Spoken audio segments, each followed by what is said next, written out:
Défense, prévention des risques, le défi de la résilience. À l'occasion de la Journée nationale de la résilience, zoom sur son inclusion croissante dans ces secteurs cruciaux pour la sécurité du pays, avec les éclairages de Cédric Bourriet, directeur général de la prévention des risques, et de Sylviane Bourguet, aux fonctionnaires au développement durable et directrice des territoires, de l'immobilier et de l'environnement du ministère des Armées. En physique mécanique, la résilience désigne la résistance d'un matériau au choc. Pour un corps ou une nation, la résilience est sa capacité à ne pas se décourager, ne pas se laisser abattre, sa force morale.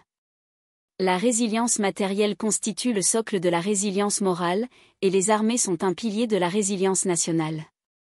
En cette journée nationale de la résilience, JNR, initiative du gouvernement depuis 2022 pour sensibiliser la population, l'IHEDN détaille comment cette donnée imprègne la défense au sens large, de la protection des populations face aux catastrophes à la durabilité des infrastructures et matériels militaires. Le changement climatique, la raréfaction des ressources et la perte de biodiversité impactent la sécurité internationale et les opérations militaires, rappelle Sylviane Bourguet, aux fonctionnaires au développement durable et directrice des territoires, de l'immobilier et de l'environnement, DTE, du ministère des Armées. Cédric Bourriet, avec le changement climatique, la politique de prévention est mise au défi. Cédric Bourriet, directeur général de la prévention des risques, direction à compétences nationales rattachée au ministère de la Transition écologique, l'indique aussi, avec le changement climatique, la politique de prévention est mise au défi, car il a des impacts importants en termes de risques naturels, avec une intensification des phénomènes naturels tant en fréquence qu'en intensité. Selon cet ingénieur général des mines, il est usuel de dire que la résilience est la capacité à surmonter les chocs, pour revenir à un fonctionnement normal le plus rapidement possible. Et ces dernières années, la France a connu plusieurs chocs majeurs, poursuit Cédric Bourriet.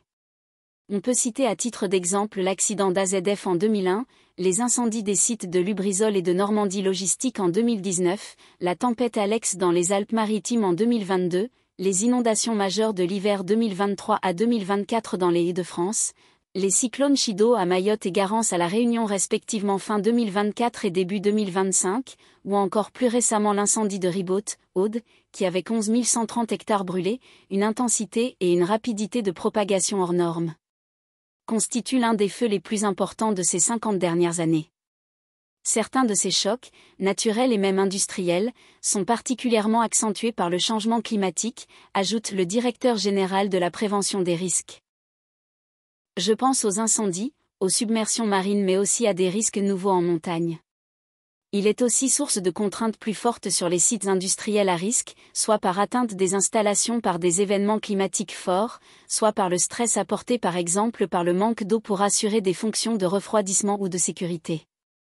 C'est ce qu'on dénomme le risque, NATEC, accident technologique engendré par un événement naturel.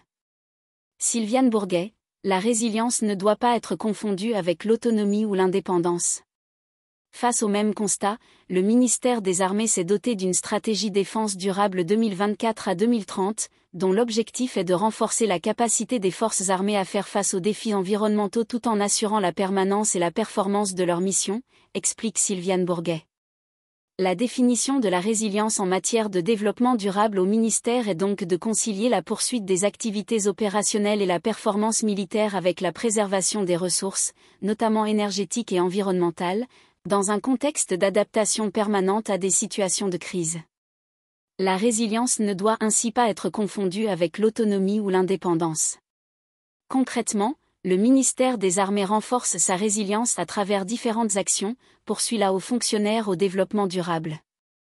L'adaptation au changement climatique pour maintenir l'efficacité opérationnelle, diversification des sources d'énergie, repenser la mobilité, adapter les équipements du quotidien et les infrastructures, repenser les modalités et lieux d'entraînement, etc. La réduction de l'empreinte écologique, développement des énergies renouvelables, gestion des déchets, de la ressource en eau, la préservation de la diversité des espaces d'entraînement par une gestion écologique, etc.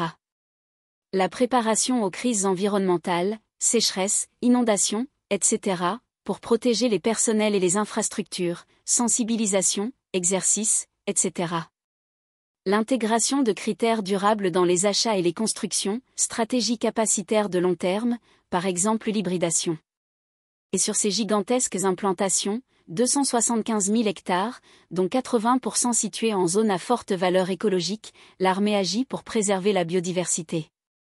Au camp de la Valbonne, une emprise de 1600 hectares dans l'Ain, le ministère s'efforce de concilier biodiversité et préparation opérationnelle, en partenariat avec des experts, Muséum national d'histoire naturelle, Conservatoire d'espaces naturels.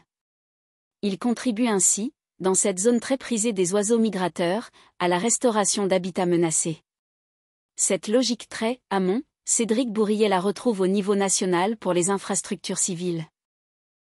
En matière de prévention des risques naturels, les autorités publiques se sont particulièrement investies sur un point, s'assurer que l'évaluation des risques soit intégrée dès la conception des projets d'aménagement, plutôt que d'être considérée comme une simple contrainte à traiter en fin de parcours.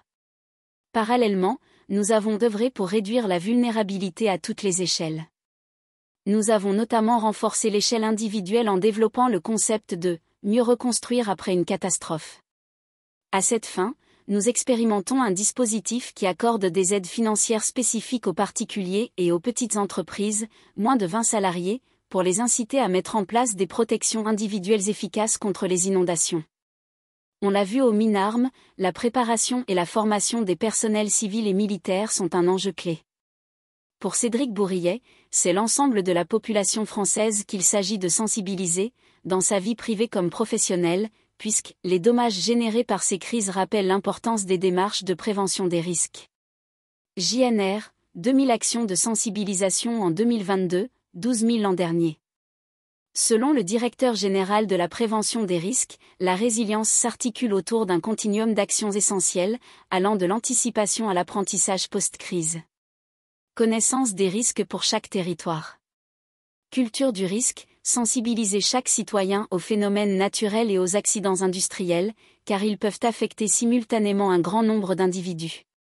Mettre l'accent sur la réduction de la vulnérabilité des biens existants et l'intégration des risques dans l'aménagement futur.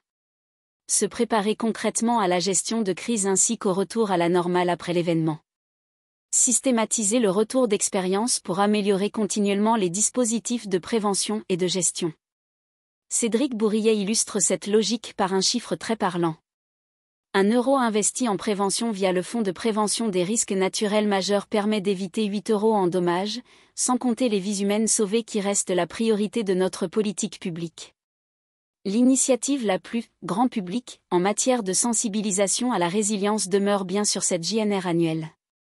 Concrètement, rappelle l'ingénieur général, la JNR fixe un cadre d'action via un appel à projets renouvelé chaque année pour inciter toutes les parties prenantes, collectivités, associations, assureurs, établissements scolaires, à déployer des actions locales de sensibilisation aux risques majeurs, naturels et technologiques, pour faire connaître les risques et les bons comportements à adopter. Année après année, la sensibilisation augmente grâce à la JNR, de moins de 2000 actions en 2022, on est passé à plus de 12 000 en 2024. Cette année, un chiffre significativement supérieur est attendu.